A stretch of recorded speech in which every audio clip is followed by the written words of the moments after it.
नमस्कार। आप सभी का बहुत बहुत स्वागत है मेरी इस YouTube चैनल में।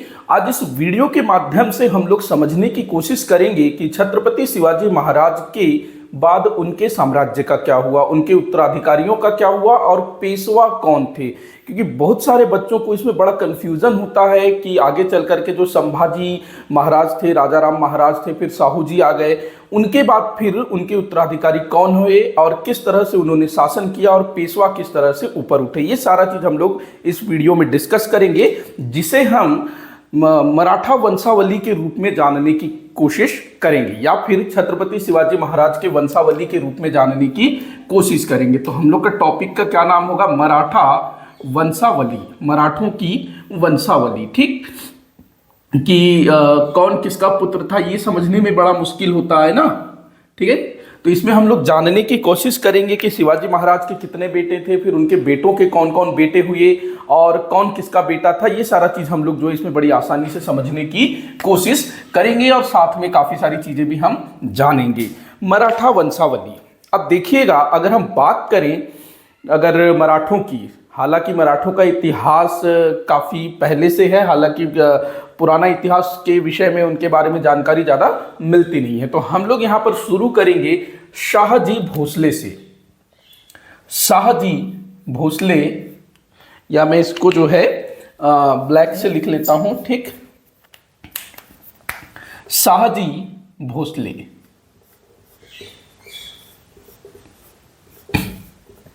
शाहजी भोसले जो कि छत्रपति शिवाजी महाराज के पिता थे।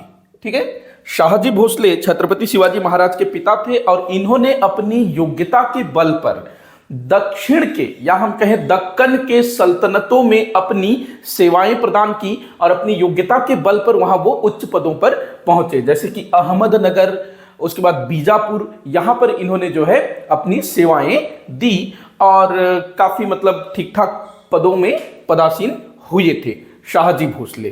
ठीक, और इनकी सेवाओं से खुश होकर के अहमदनगर के सुल्तान द्वारा इनको पूना की जागीर प्रदान की गई थी, जहां से छत्रपति शिवाजी महाराज ने अपनी शुरुआत की थी। ठीक, वो अलग चीज है, उसको हम लोग ने डिटेल में देखा हुआ है। इसमें हम बात करेंगे शिवाजी महाराज की या मराठों की वंशावली की। ठीक, अब बात करें हम लोग शाहजी भोसले की, तो शाहजी भोसले ने 3 विवाह किया था। उनकी पहली पत्नी थी जीजाबाई, उसके बाद उन्होंने तुकाबाई से विवाह किया, उनकी एक और पत्नी थी नरसाबाई। तो 3 इन्होंने विवाह कर रखे थे। तो शाहजी भोसले के 3 पुत्र हुए। शाहजी भोसले के कितने पुत्र हुए? 3 पुत्र हुए। सबसे पहले थे, बड़े थे संभाजी। ठीक, सबसे बड़े पुत्र का नाम था संभाजी। दूसरे नंबर पर थे शिवाजी महाराज, जो आगे चल करके छत्रपति शिवाजी बनेंगे ना। ठीक, तीसरे एकोजी, इन्हीं को जो है वेंकोजी के नाम से भी जाना जाता है, एकोजी या वेंकोजी। ठीक, एकोजी या इन्हीं वेंकोजी ने कर्नाटक के तंजावुर में मराठा साम्राज्य की नींव रखी थी। ठीक, तो ये शाहजी भोसले के 3 बच्चे, इनकी तीनों पत्नियों के नाम भी आपको याद रखना है, जीजाबाई, जीजाबाई, उसके बाद तुकाबाई, उसके बाद नरसाबाई। ठीक, 3 पत्नियां और 3 बच्चे। संभाजी सबसे बड़े थे, शिवाजी दूसरे नंबर में और वेंकोजी जो है सबसे छोटे हैं। आपसे प्रश्न पूछा जा सकता है कि शिवाजी के कितने भाई थे, कौन भाई था, नहीं था, इस टाइप से पूछा जा सकता है। ठीक, अब यहां पर जो है संभाजी और वेंकोजी को हम लोग छोड़ देते हैं क्योंकि इनका जो है और कोई चीज हमको देखने को नहीं मिलता है। ठीक, सीधा हम आते हैं छत्रपति शिवाजी महाराज के ऊपर। ठीक, छत्रपति शिवाजी महाराज जिन्होंने 1680 तक शासन किया। ठीक, 1680 तक इन्होंने शासन किया। वैसे तो इनका राज्याभिषेक 1674 में हुआ, कायदे से ये 1674 से 1680 तक मराठा छत्रपति रहे, लेकिन उससे पहले भी 1674 से पहले भी इन्होंने जो है मराठों का प्रतिनिधित्व किया, तो उसको भी हम लोग जो है इनको मराठा छत्रपति के रूप में ही मानेंगे। 1680 में छत्रपति शिवाजी महाराज की आकस्मिक मृत्यु हो जाती है। तो इसके बाद बात करते हैं अब हम शिवाजी महाराज के पुत्रों के विषय में। तो शिवाजी महाराज ने जो है ना कई सारे विवाह किए थे, जैसे कि इनकी जो पहली पत्नी थी साईबाई, उसके बाद सोयराबाई, ठीक, और भी इनकी पत्नियां थी शिवाजी महाराज की। तो आप लोग साईबाई और सोयराबाई को याद रखेंगे। तो इनके दो पुत्र हुए शिवाजी महाराज के। सबसे बड़े पुत्र का नाम था संभाजी। बड़े पुत्र का क्या नाम था? संभाजी। देखो, संभाजी छत्रपति शिवाजी महाराज के बड़े भाई का नाम भी था ना, तो शिवाजी महाराज ने अपने बड़े भाई का नाम अपने बेटे को भी दिया, ठीक। उसके बाद इनके दूसरे पुत्र हुए राजा राम। दूसरे पुत्र हुए, छोटे पुत्र थे राजा राम। अब जो संभाजी थे ये साईबाई के पुत्र थे। शिवाजी की जो पहली पत्नी थी साईबाई, उनके पुत्र थे संभाजी, और सोयराबाई से पुत्र हुए राजा राम। आगे चल करके शिवाजी महाराज की मृत्यु के बाद यही दोनों भाई जो है सत्ता संभालेंगे अलग अलग समय में, ठीक। आगे बढ़ते हैं, बात करते हैं अब हम संभाजी राजाराम की। इनकी पत्नियों की भी हम बात कर लेते हैं क्योंकि इतिहास में उनका भी बड़ा महत्व है। तो इनकी पत्नी का नाम है येसुबाई, ठीक, येसुबाई। और इनकी पत्नी का नाम है, राजाराम की पत्नी का नाम है ताराबाई। मैं लिख नहीं रहा हूं, आप लोग नोट कर लीजिएगा। येसुबाई संभाजी महाराज की पत्नी, राजाराम की पत्नी है ताराबाई, ठीक। चलिए अब बात करते हैं संभाजी महाराज की, जो कि सन 1680 में छत्रपति शिवाजी महाराज की मृत्यु के बाद मराठा छत्रपति बनते हैं। अधिक समय तक ये शासन नहीं कर पाते हैं क्योंकि मुगलों के साथ इनका संघर्ष चल रहा था और तत्कालीन मुगल बादशाह औरंगजेब ने इनकी हत्या करवा दी 1689 में, ठीक। 1689 में इनकी हत्या करवा दी संभाजी महाराज की, और इनके जो परिवार के सदस्य हैं उनको फिर अपने साथ उठा करके ले गया, उनको मतलब बंदी बना लिया, एक तरह से नजरबंद में उनको रखा संभाजी महाराज की फैमिली को। और इसी समय 1689 में ही छत्रपति शिवाजी महाराज ने जिस स्थान को अपनी राजधानी बनाई थी, रायगढ़, महाराष्ट्र का रायगढ़, ठीक, तो उस स्थान पर भी मुगलों ने अधिकार कर लिया, ठीक। अब यहां पर संभाजी महाराज की मृत्यु हो गई। अब मराठा साम्राज्य का क्या होगा? तो संभाजी महाराज के छोटे भाई अर्थात शिवाजी महाराज के छोटे बेटे राजा राम, इन्होंने सत्ता संभाली सन 1689 में, ठीक।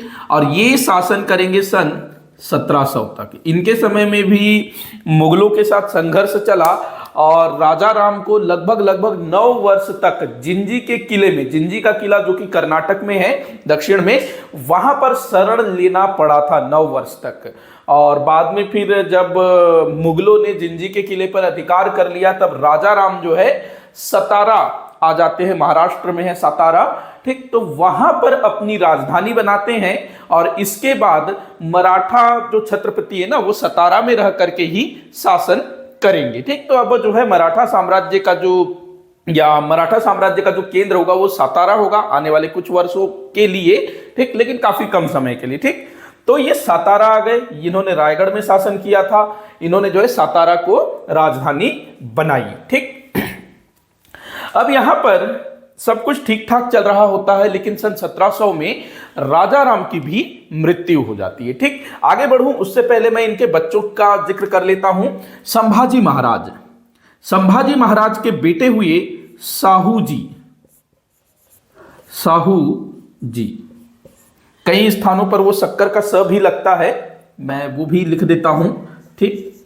साहू जी ये किनके पुत्र हुए? तो संभाजी महाराज के पुत्र हुए साहू जी। उसके बाद राजा राम के पुत्र हुए, इन्होंने अपने पुत्र का नाम रखा शिवाजी, ठीक, जिन्हें शिवाजी द्वितीय कहा गया, ठीक है। अब देखो सन 1700 में राजा राम की मृत्यु हो गई। अब यहां होता क्या है कि संभाजी महाराज जिनकी मृत्यु 1689 में हुई और इनके बच्चे, इनकी पत्नी येसुबाई और बहुत सारे मराठा सरदारों को औरंगजेब जो है अपने साथ अपना जो मुगल खेमा है वहां ले जाता है औरंगाबाद में, वहां उनको नजरबंद करके रखता है। एक तरह से ये जो है साहू जी महाराज जो कि बड़े बेटे हैं या फिर शिवाजी के बड़े पोते हैं, ये जो है होते नहीं है महाराष्ट्र में, ठीक, सातारा में, ठीक, सातारा में, औरंगाबाद में कहीं उनको रखा गया था जो महाराष्ट्र में ही है, ठीक है। तो यहां पर सन 1700 में राजा राम की मृत्यु के बाद उनके बड़े बेटे जो कि उस समय मात्र 4 साल के थे, ठीक, मात्र 4 साल के थे शिवाजी द्वितीय, इनको जो है मराठा छत्रपति घोषित कर दिया जाता है। ठीक, तो ये सन 1700 से लेकर के सन 1707 तक मराठा छत्रपति होंगे शिवाजी द्वितीय के नाम से। भाई अब बच्चा है, बालक है 4 वर्ष का, तो होता क्या है, इनकी जो माता है ताराबाई, राजा राम की पत्नी, शिवाजी महाराज की बहू ताराबाई, तो ये जो है शिवाजी द्वितीय की संरक्षिका बनती हैं और सारा दारोमदार अपने हाथ में ले लेती है और काफी अच्छे तरीके से इन 7 वर्षों में वो रूल करती है और मराठों की खोई हुई प्रतिष्ठा को पुनः स्थापित करने का वो प्रयास करती है। काफी सारे वो जो किले जिनको शिवाजी महाराज ने जीता था अपने जमाने में, उनको वो जो है जीतने में कामयाबी प्राप्त करते, मतलब उनको जो है हस्तगत कर लेती है ताराबाई के नेतृत्व में। ठीक, तो ताराबाई का भी जो है नाम जो है ना मराठा इतिहास में काफी अच्छे से लिया जाता है। साहू जी की जो माता थी येसुबाई, उनका नाम भी है। ठीक, उसके बाद शिवाजी महाराज की जो माता हैं जीजाबाई, ठीक, वो भी जो है मराठा इतिहास में उनका भी नाम है। ठीक, अब आते हैं, हम लोग आगे बढ़ते हैं। शिवाजी द्वितीय, इनके जो बेटे होते हैं आगे चल करके, शिवाजी द्वितीय के जो बेटे होंगे उनके बारे में हम बात करें तो इनके बेटे होंगे राजा राम द्वितीय।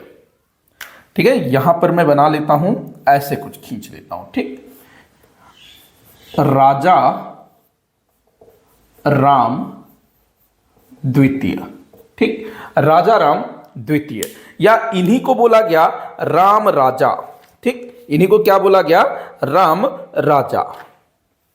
राम राजा, ये भी मैं लिख देता हूं, राम राजा। ये किसके पुत्र थे, शिवाजी द्वितीय के। ठीक, चलो उसको हम लोग बाद में देखेंगे। अब आते हैं हम लोग यहां पर सन 1707 में।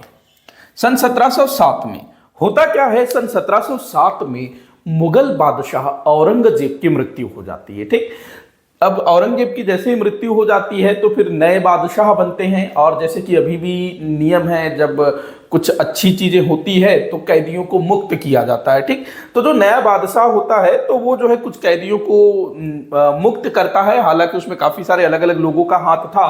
तो जो साहू जी हैं, संभाजी के बेटे, ये जो है मुगलों की कैद से मुक्त होते हैं और सातारा पहुंच जाते हैं, और यहां पहुंच करके वो दावा करते हैं कि ये जो मराठा साम्राज्य है वो मेरे पिता का था और उसका वैध उत्तराधिकारी मैं हूं, न कि शिवाजी द्वितीय। तो यहां पर मराठों के मध्य सत्ता को लेकर के गृह युद्ध प्रारंभ हो जाता है। ठीक, एक तरफ शाहू जी महाराज हैं और इनके समर्थन में काफी सारे लोग हैं, दूसरी तरफ है शिवाजी द्वितीय जिनकी माता है ताराबाई, इनके समर्थन में भी काफी सारे लोग हैं, क्योंकि ताराबाई ने भी काफी अच्छे से हैंडल किया था ना सभी चीजों को। तो यहां पर मराठों के मध्य सत्ता को लेकर के गृह युद्ध प्रारंभ हो जाता है। देखा जाए तो दोनों ही वैलिड उत्तराधिकारी थे। ठीक, तो यहां होता क्या है, एक युद्ध होता है 1707 में जिसको खेड़ा का युद्ध कहा जाता है। ठीक, देखिए सारा कुछ हम लोगों ने मराठा साम्राज्य के इतिहास में डिटेल में पढ़ा हुआ है। ठीक है, यहां पर हम लोग बात कर रहे हैं सिर्फ ये जो क्रोनोलॉजी है,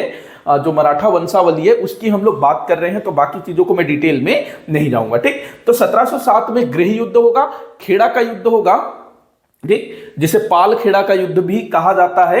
ठीक, तो यहां पर साहू जी महाराज शिवाजी द्वितीय को पराजित कर देता है। हालांकि ये उस समय लगभग 11 साल का रहा होगा, तो ताराबाई और जो दूसरे मराठा सरदार थे वो इस युद्ध में शामिल थे। तो यहां पर शिवाजी द्वितीय जो है पराजित हो जाते हैं और यहां पर साहू जी बनते हैं अगले छत्रपति। ठीक, सन 1707 में साहू जी महाराज बनते हैं अगले छत्रपति, और ये जो है कब तक छत्रपति रहेंगे भाई, तो 1749 तक साहू जी महाराज जो है मराठा छत्रपति रहेंगे। अब ये क्या करते हैं साहू जी महाराज, भाई शिवाजी द्वितीय इसका भाई है ना, चचेरा भाई है, तो साहू जी क्या करते हैं, शिवाजी द्वितीय और उनकी माता ताराबाई जो कि साहू जी की चाची हुई, ठीक, तो दोनों माँ बेटे को ये कोल्हापुर भेज देते हैं कि आप लोग वहां पर रहिए, वहां का क्षेत्र आप जो है रूल कर सकते हैं। तो दोनों माँ बेटे जो है वहां चले जाते हैं और आगे चल करके शिवाजी द्वितीय की मृत्यु हो जाती है। ठीक, और अच्छा, शिवाजी द्वितीय का एक भाई भी था, मैं उसका भी जिक्र कर देता हूं। शिवाजी द्वितीय का एक भाई भी था, यहां बना लेते हैं ऐसे। ठीक, शिवाजी द्वितीय का एक भाई भी था जिसका नाम था संभाजी। ठीक, ये शिवाजी द्वितीय का भाई था, अर्थात राजा राम के दो पुत्र हुए, शिवाजी द्वितीय और संभाजी। इनको संभाजी द्वितीय के नाम से भी जाना जाता है। ठीक है, अब यहां देख लो संभाजी कितने हो गए, एक शिवाजी के भाई हो गए, एक शिवाजी के बेटे हो गए और एक शिवाजी के पोते हो गए संभाजी। ठीक है, ध्यान रखना, हालांकि संभाजी शासक नहीं बने, लेकिन जो संभाजी की माता थी ना, संभाजी की माता ताराबाई नहीं थी, राजा राम ने भी 2-3 विवाह कर रखे थे। ठीक, तो संभाजी की माता ने संभाजी को छत्रपति घोषित करने का प्रयास किया था और घोषित कर भी दिया था, लेकिन वो संधिबंदी हो जाती है और साहू जी महाराज को ही छत्रपति माना जाता है। ठीक, तो ये अलग चीजें हैं, बाकी आपको ध्यान रखना है शिवाजी द्वितीय का एक भाई भी था संभाजी। अब हम बात करते हैं साहू जी महाराज के विषय में, ठीक, जो कि सन 1707 में मराठा छत्रपति बने, 1749 तक इन्होंने छत्रपति के रूप में काम किया। ठीक, अब जो है सन 1749, अच्छा यहीं पर एक चीज मैं बताना चाहूंगा कि साहू जी महाराज ने 1713 में अपना पेशवा नियुक्त किया बालाजी विश्वनाथ को। अभी कोई बहुत बड़ी घटना नहीं थी कि उन्होंने बालाजी विश्वनाथ को पेशवा घोषित किया, लेकिन महत्वपूर्ण बात यह थी कि आगे चल करके बालाजी विश्वनाथ के बाद उनका पुत्र बाजीराव ये जो है अगला पेशवा बनता है। ठीक, तो यहां पर छत्रपति शिवाजी महाराज का जो नियम था ना कि जो कोई भी पद वंशानुगत नहीं होगा, योग्यता के आधार पर पद दिया जाएगा। हालांकि बाजीराव निसंदेह योग्य पेशवा थे, उनमें सारी योग्यताएं थी, लेकिन फिर भी कहीं ना कहीं छत्रपति शिवाजी महाराज के जो सिद्धांत थे उसकी अवहेलना शुरू हो गई। ठीक, और जो बालाजी विश्वनाथ थे, बाजीराव थे, ये अपने हिसाब से काम करते थे और साहू जी महाराज ने इनको जो है काफी अधिकार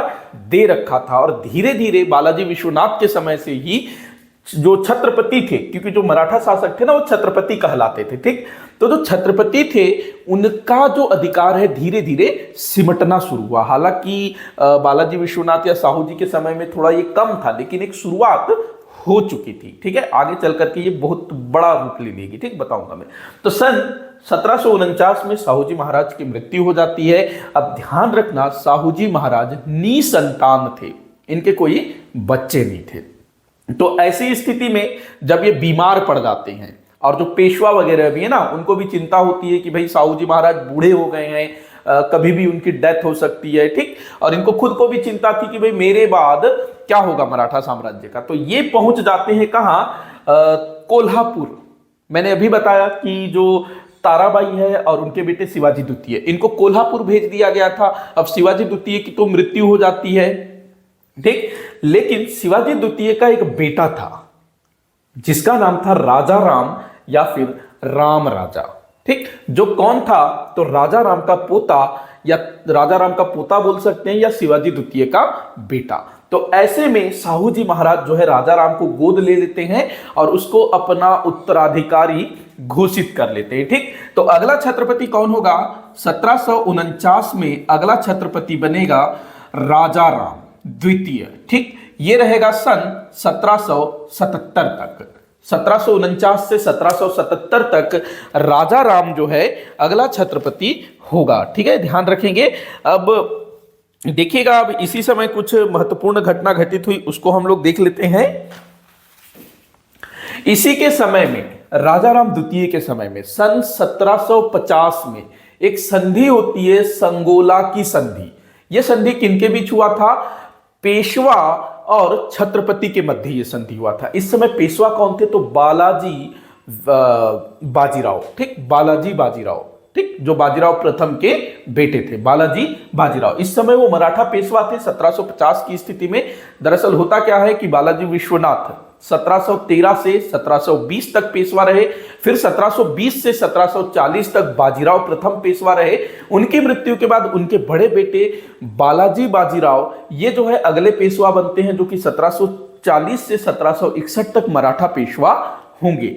तो इन्हीं के समय में सन 1750 में क्या होता है, संगोला की संधि। ठीक, संगोला की संधि में मराठा छत्रपति और मराठा पेशवा के मध्य एक समझौता होता है और इस समझौते के तहत मराठा छत्रपति के लगभग सभी अधिकार पेशवा के पास चले जाते हैं। ठीक, और यहां पर जो है लीगली जो है आधिकारिक रूप से छत्रपति की स्थिति जो है काफी कमजोर हो जाती है। ठीक, उसकी सारी शक्तियां जो है पेशवा के पास चली जाती है। तो ध्यान रखना, बाकी शुरुआत तो यहीं से हो गया था, लेकिन उसको जो है कायदे से यहां पर संधि समझौता करके जो है हस्ताक्षर किया गया। ठीक, तो ये 1749 से 1777 तक शासन करेगा। उसके बाद इसका बेटा साहू जी, ठीक, साहू जी, ये जो है इसका बेटा था, राजाराम द्वितीय का पुत्र था। ठीक, साहू जी द्वितीय, इसको साहू जी द्वितीय कर देंगे। ठीक है ना, साहू जी द्वितीय। ये कब से कब तक शासन करेगा? तो ये शासन करेगा 1777 से 1808 तक ये शासन करेगा साहू जी द्वितीय। अब इसके समय की महत्वपूर्ण बात क्या थी कि जो मराठा छत्रपति है वो सतारा तक सिमट करके रह गया। इसकी जो शक्ति थी इसके समय में सतारा तक सिमट करके रह गया। ठीक, बाकी जो मराठा पेशवा थे वो अपने हिसाब से सारा काम करते थे। हम लोगों ने मराठा पेशवाओं का इतिहास पढ़ा है, वही जो है सुप्रीमो होते थे, वही सुप्रीम होते थे, सारा कुछ वही करते थे। ठीक, तो ये साहू जी द्वितीय 1808 तक रूल करते हैं। उसके बाद इनके बेटे होते हैं, इनके और भी बेटे थे। ठीक है, उनका नाम मिलता नहीं है और जानना उतना आवश्यक नहीं है। साहू जी द्वितीय, इनके बेटे होते हैं प्रताप, एक मिनट, प्रताप क्या दिया है? प्रताप सिंह। ठीक, प्रताप सिंह, ये किनके बेटे थे? तो साहू जी द्वितीय के बेटे थे, प्रताप सिंह। ठीक है, प्रताप सिंह साहू जी द्वितीय के बेटे। इनका शासन होगा 1808 से 1808 से शुरू करके ये जाएंगे 1839 तक। ठीक, 1808 से 1839 तक। अब इनके समय की महत्वपूर्ण घटना क्या थी? तो देखिएगा, इन्हीं के समय में साहू जी प्रताप सिंह के समय में तृतीय आंग्ल मराठा युद्ध होता है और तृतीय आंग्ल मराठा युद्ध में मराठों की बुरी तरह से पराजय होती है। ठीक है, और तृतीय आंग्ल मराठा युद्ध में इनका कोई रोल नहीं था, यह भी ध्यान रखना। अब मराठों की बुरी तरह से हार हो जाती है, पेशवा का सारा क्षेत्र जो है अंग्रेजों के नियंत्रण में आ जाता है। ठीक है, पेशवा उस समय बाजीराव द्वितीय होता है, तो उसको जो है पेशवा के पद को समाप्त कर दिया जाता है और जो पेशवा बाजीराव द्वितीय था अंतिम, उसको जो है कानपुर के निकट विठ्ठुर भेज दिया जाता है। ठीक, अब इसी समय क्या होता है 1818 में, क्योंकि प्रताप सिंह की स्थिति बहुत दयनीय थी इस समय मराठा छत्रपति की। ठीक, तो यहां पर अंग्रेजों ने प्रताप सिंह को पुनः सातारा में स्थापित किया और उसको एक रियासत का दर्जा दिया। ठीक, और वो अंग्रेजों के संरक्षण में चला गया सातारा। ठीक, 1818 में। ठीक, तो ये अंग्रेजों के संरक्षण में शासन करता है 1839 तक, आगे 1818 से 1839 तक। इसके बाद 1839 में प्रताप सिंह के ऊपर राजद्रोह का आरोप लगाया जाता है और इसको जो है पदच्युत कर दिया जाता है, हटा दिया जाता है इसके पद से। और इसके बेटे, जिसका नाम था शाहजी भोसले, शाहजी भोसले, ठीक है, जिनको हम अप्पा साहब के नाम से भी जानते हैं, अप्पा साहब। ठीक है, अप्पा साहब के नाम से इनको हम जानते हैं। 1839 से 1848 तक इन्होंने शासन किया अप्पा साहब ने। ठीक, अब बात करते हैं अप्पा साहब की, शाहजी भोसले की। ठीक, अब यहां देखना कि 1848 में भारत का गवर्नर जनरल बनकर के आता है। इस समय अंग्रेज भी अपना अलग खेल खेल रहे हैं। ठीक है ना, इस समय की भारत की जो स्थिति थी ना, अंग्रेज अपना पांव पसार रहे थे और इस समय तक तो पूरा पसार चुके थे। ठीक है, 1818 में उन्होंने मराठों को पूरी तरह से खत्म कर दिया। हालांकि कुछ बचे हुए थे जिनको वो अभी डलहौजी के टाइम पे खत्म करेंगे। ठीक, हालांकि उनकी स्थिति पूरी तरह से कमजोर हो चुकी थी। ठीक है, डलहौजी की बात करते हैं तो डलहौजी ने चलाई थी हड़प नीति। हड़प नीति क्या था कि उसका, देखो, डलहौजी जो है ना घोर साम्राज्यवादी प्रवृत्ति का व्यक्ति था। वो बहुत जल्दी ब्रिटिश साम्राज्य को फैलाना चाहता था। ठीक, भारत के सभी क्षेत्रों को वो जीतना चाहता था। तो कुछ ना कुछ बहाना बना करके वो जो है भारत के देशी राज्यों को, राजाओं के राज्यों को अपने साम्राज्य में मिलाना चाहता था। इसी के लिए उसने क्या किया था, हड़प नीति का क्रियान्वयन किया, जिसके तहत उसने नियम बनाया कि अगर किसी राजा की मृत्यु हो जाती है, ठीक, और उसका कोई संतान ना हो, उसका कोई बच्चा ना हो, तो ऐसी स्थिति में उसका साम्राज्य, उसका राज्य ब्रिटिश साम्राज्य में मिला दिया जाएगा। ठीक, जैसे झांसी का एग्जाम्पल, झांसी के राजा की मृत्यु हो जाती है, उनका कोई बेटा नहीं होता है, उन्होंने किसी को गोद लिया था लेकिन अंग्रेजों ने उसको मान्यता नहीं दी और झांसी को हड़प लिया। ठीक वैसे ही सतारा, देखो ये लोग कहां शासन कर रहे हैं, सतारा में शासन कर रहे हैं ना। हालांकि किसी जमाने में पूरा मराठा साम्राज्य इनका था, लेकिन क्या हुआ, राजा राम ने सतारा को राजधानी बना ली और आगे चल करके पेशवाओं ने मराठा छत्रपतियों को इतना कमजोर कर दिया कि वो सातारा तक ही सिमट करके रह गए। तो ये सातारा के छोटे से क्षेत्र में शासन करते थे।